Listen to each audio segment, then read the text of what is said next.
Parshat Vayeshev. The first word in the Parsha already presents a problem and a situation. Vayeshev Yaakov be'eretz migurei aviv. Now there's a difference between Yeshev, Loshevet, Vilogur, be'eretz migurei aviv. Vayeshev Yaakov sat. What does that mean? Yaakov was Ishtam Yoshevo Halim, as you remember or recall. He was passive. Now, you have 12 sons and one daughter. You have 13 children, B'li Ayin Hara. You can't Vayeshev. You can't sit and be passive. You can't send your sons out to the field to take care of business and hundreds, if not thousands, of sheep and to be shepherds. It's a long day. Boys are mischievous. And one of the things that we're going to try to look at is the saying, boys will be boys. We understand that the boy is a little bit wild. But what about girls will be girls? We have some problems with girls in this parsha, with ladies in this parsha. So what will girls be? Yaakov sits. He is passive. He is, perhaps to use modern language, burned out. Bikesh Yaakov leishev b'shalva. Yaakov just wants to sit and relax. He just wants to enjoy what's left of his life. He went through trauma with Esav. He went through trauma with fighting the angel of God. He went through trauma with Besuel and with Lavan. He's tired. I can understand that. But he still has a responsibility. You can't Vayeshev. You can't be a parent and just sit. As you get older, you come to realize that the job of being a parent, the responsibility of being a parent, doesn't go away. You can't walk away from it. Okay? If we take a look at the problematic situations that Yaakov faces within the family, we see that those that are mentioned in these parshas before and the ones that are coming up, the trouble is all from Leah's children. Reuven goes into Yaakov's tent to rearrange the sleeping accommodations for which wife is supposed to be with him. Chutzpah Noira. Shimon and Levi. After Yaakov is macharish, he finds out that Dinah has been raped. And what's Yaakov, the father's responsibility? What's his response? Yaakov macharish, he's quiet. That gets the ire of Shimon and Levi, who take it upon themselves to have this plan to eradicate Shechem. That's an unbelievable thing, to go in after a city, kill out everybody, ravage everybody, take all the booty, so to speak, out of the city. I mean, these guys are tough guys. Yehuda and Tamar, and Onan, the problem with his son, the problem with his son, with Yaakov's son, and Yaakov's son's problems with his son-in-law, and the way he meets Tamar. All right? And then we have Dinah, Vateitzei Dinah. She left, she went out. Bas Melech Pnima, the daughter of the king, sits in the palace. She doesn't go out to look at Benos Haaretz. She doesn't mingle with the regular population. That's how she got in trouble. She wasn't supposed to go out. She wasn't supposed to put on provocative, evocative clothes. She was supposed to be modest and stay within the confines of the house. So while all this is going on, Yaakov, Vayeshev Yaakov. Yaakov does nothing that we know about, as it appears. And the sons begin to take over. That's chutzpah. Where's the derech eretz for the father? So this leads me to my next question. Why do we refer to the sons? Why do we refer to them as Shiftei Ka, the tribes of God? Not just the children of Yaakov, the sons of Yaakov, but the tribes, the Shvatim, the holy Shvatim. Where's the Kedusha? Where's the derech eretz? How does this happen? Well, it's a very hard process. I don't even know if I could explain it slightly. But no one is born a tzaddik. We see the finished product. We see Reb so-and-so and Rabbi so-and-so and Chacham so-and-so. We see the finished product.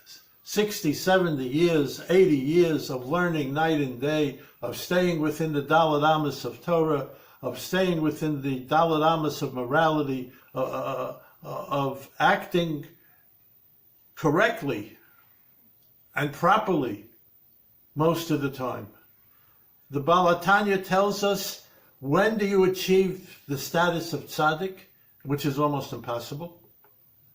By the Baal HaTanya's reckoning, even to be a Benoni, a guy in the middle, is almost impossible. But the Baal HaTanya tells us you reach the point of being a tzaddik only when you could break the Yetzer Hara. The evil inclination has no power over you. You see a pizza pie, you don't want to devour the whole thing. You see some other things that we probably shouldn't be seeing walking in the streets. It doesn't matter to you. It doesn't register to you. You're not enticed by it. You have no evil desire. You have no evil inclination. You just want to be Oved Hashem in everything that you do and everything that you say. That's why Yosef is called Yosef HaTzadik. Why is he a tzaddik? Where's the tzidkus with Yosef? If anything, he was a tattletale. He used to run back to his father, Dad, you know what the boys did today? You know what they did yesterday? You know what's going on? You know what kind of language they're using? You know what's going on with the daughters of Canaan? He was a tattletale, all right? And he knew he was loved by his father. He had the Ketonat Pasim. He knew he had the upper hand on his brothers. But that's not a good nature. So how did he change his nature? How did he break his nature to become a tzaddik, Yosef HaTzadik?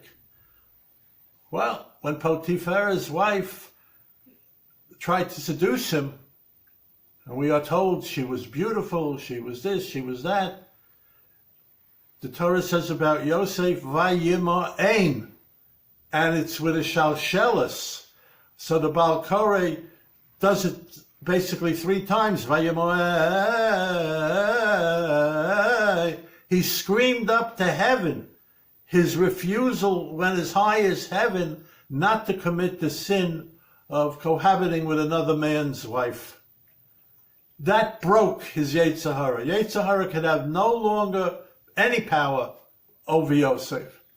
That's why he doesn't take revenge on his brothers. How do you become a tzaddik? It's hard. Learn the Tanya and see what he says. It's almost impossible. That's why there's only 1 or 2 every generation, real tzaddikim. Okay? Now, let's go back to the sale of the brother. They didn't want to sell him. They wanted to kill him. It's only after Yehuda, Reuven, or so, they say some things, they intercede, and they decide, okay, let's just throw him in a pit, we'll sell him. First of all, even Esav Harasha, who could never defeat his Yetzer Hara, but did on one occasion when he found out the deceit that Yaakov committed against him. He wanted to kill Yaakov, and he was boiling mad. He was mad as Esav. And he wanted to kill him there and then. But the Torah says that Esav said to himself, no, I'm not going to kill Yaakov now. I will wait till my father dies so that he could die peacefully, and after my father dies, I'll do what I have to do. The sons of Yaakov, the future Shiftei Kor, say, let's bring the gown, the shirt, whatever Yaakov made for him, filled with blood to our father, and tell him he was devoured, he's dead. The entire clan of brothers, besides Leah's children, they conspire against this. And for 17 or 20 years, they kept it quiet. There was no hint to Yaakov that his son survived, that his son was killed. Nothing. When was the last time you heard of people, so many, keeping a secret for so long? These are very tough people. These are very tough people, except for the father. Vayeshev Yaakov. Yaakov, he was out of the picture. He was out of it. So the boys took over. And these are not stam boys. I will mention in the parsha of Vayigash. Vayigash elav Yehuda. Yehuda the lion. Yehuda the future king. And he whispers to who he didn't know at the time was Yosef. He says, give me back Binyamin, or we're going to destroy Egypt. These were powerful people. These were not tzaddikim. Tzaddikim can't destroy a city. Tzaddikim can't destroy a nation. When do they become tzaddikim? At a future point. At a future point, they do one thing. Yesh mi shekona olamo berega achat. Someone could buy his world to come, his name, his position, his tzidkus, by doing one thing. And the one thing that they all did collectively, is they said something in unison. And at that point, they became Shiftei Kor. At that point, they became a nation. At that point, they became holy. At that point, they did a full tshuva for all the aggravation, for all the lies, for all the treachery, for all the things that were immoral. They did the tshuva, and hopefully they were forgiven. Now, if I had come to you and said, listen, I have a shidduch for you. Wow, the family has thousands of sheep. The great-grandfather threw out one son. He wanted to kill another son. The grandfather wanted to, the grandmother, they stole the Bechorah from their son and gave it to the other one. This one married 4 women. There were fights over wells. There were fights over property. I mean, you want to be Meshadach with a family like this? And this is the holy family. This is the royal family of Jews. This is what began the Jewish religion. This is what began anti-Semitism. And this is what began the problems that followed throughout history. We are told that until today, we are punished for Mechiras Yosef. Okay, there are Mefarshim that say this was part of God's plan, but that's hard to understand. Why we have to go through that plan? It was preordained. There are reasons given that have to be studied, that have to be understood better. No one is born a tzaddik, and certainly not these people. We're looking at them as tzaddiks after the fact. A priori, they were doing just what boys would do. They were doing what girls used to do and probably still continue to do nowadays. A diamond. I just had occasion a few days ago to go to a diamond place and get a tour of diamonds. A diamond is taken out from the rough, from the filth, from the darkness of a mine. It is, I don't know, sprayed, watered, polished, cut, examined. It takes time for a diamond to get rid of the blotter, to get rid of the schmutz. It takes time for a diamond to shine. But when the diamond shines, there's nothing else like it in the world. A tzaddik is not born. At the bris, we don't declare him to be a tzaddik. He's a cotton. Zeh a cotton. Godol yiyeh. With God's help, he'll be big. Okay? This is the message of this parsha and of the parshas surrounding Bnei Yaakov. We have a lot to learn from the mistakes of Yaakov Avinu, from the mistakes of Yitzchak, from the mistake perhaps of Abraham, although the angel then clarifies it and says, no, listen to Hagar, send out Yishmael, don't worry about him, he'll be okay. Okay? That an Esav would consider his father's feelings before killing his brother. And that Esav was really, really hurt.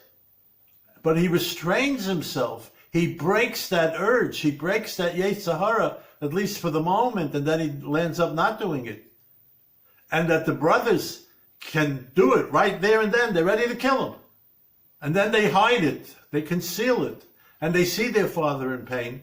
We have to spend a lot of time, which we should do in yeshiva, really learning. We have to spend a lot of time trying to understand this. The Torah is showing us the other side of our great forefathers and the Shvatim that we come from. Why is the Torah showing us the bad side? Because we have to learn from it. We have to learn no one is born a tzaddik. We achieve that. No one is born entirely moral. We have to achieve that. We have to work at that.